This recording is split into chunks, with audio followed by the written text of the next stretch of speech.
I'm afraid we're gonna have to close our company. Why is that, sir? Because we have made these movies that ruin children's lives forever. These Disney sequels. Ah! Anyway, I heard that some people have watched really weird movies. Um, if you don't, that's fine. But we're talking about the weirdest movie I have watched, which is My Neighbor Totoro. So, you might be thinking, are you kidding me? Are you kidding me? If anything, this movie was the best movie ever! And you're right. But My Neighbor Totoro just had this extreme weirdness. So, anyway, it starts with this family who move over to a house. The family includes dad, Sutsuki, who I originally thought was a boy because of her short hair, but she's a girl. She's a girl. And Mei, who has a derpy face all the time. And the mom, who's at the hospital and might die soon. So, anyway, they move to the house, and when they are in the attic, Mei finds this weird thing and she kills it. And then there's this old woman who comes in and she says, "Call me Granny." And then Sutsuki and Mei show them the ashes that they've found. And so I guess you could say Mei is a killer. So then Granny says, with her one tooth, she says that they are sacred spirit things, and she killed one. So Granny then, um, I don't know why I added some more about that, but anyway, there's this kid with a hat, and Sutsuki makes lunch.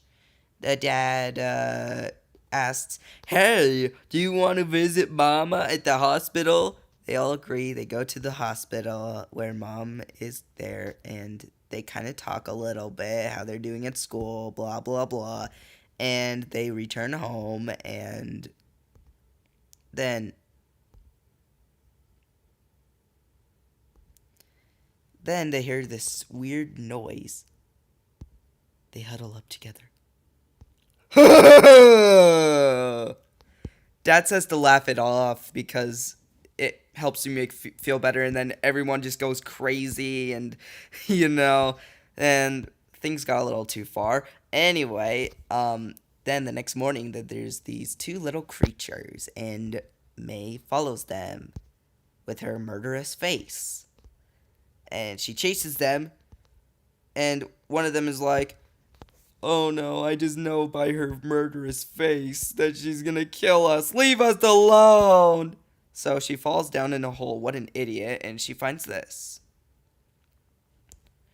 On top of that gray slob, she touches the nose of that cat thing, which is Totoro, and it sneezes.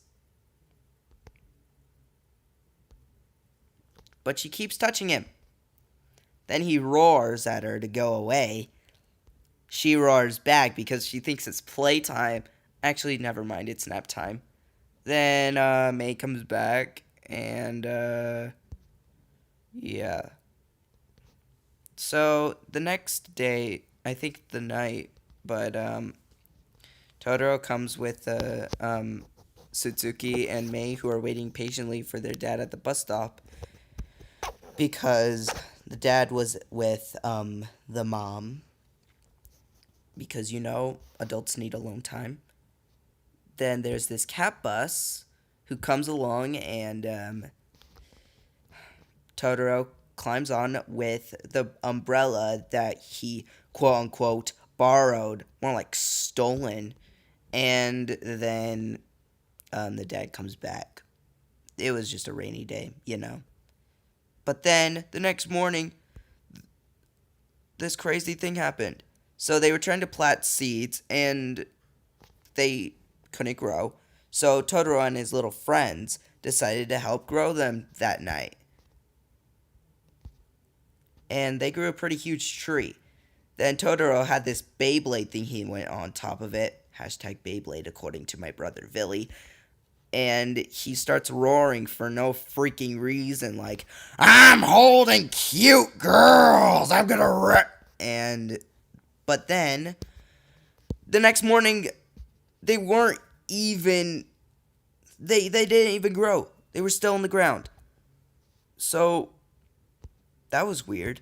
Anyway, the next morning they were having a picnic, and Sutsuki gets a letter that her mom is very sick. And I was just all like, oh no, the mom is gonna die. I just know it. Ah. And she starts crying too. And Mei tries to get a corn for the mom, but Sutsuki says to leave her alone.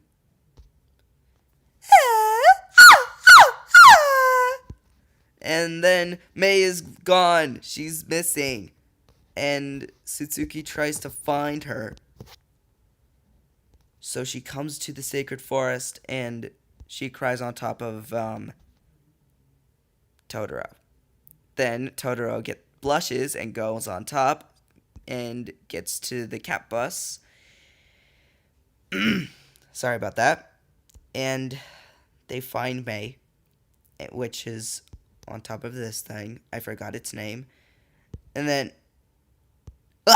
we get the most inappropriate part in all the movie. Seriously? What the heck? And so anyway, the cat bus falls onto Mei. I'm just kidding. And they live happily ever after. They come to mom, they give her a corn, and she's alive. Anyway, I hope you guys enjoyed. I was messing up like crazy there, but, this series is just all messing around. So, bye-bye.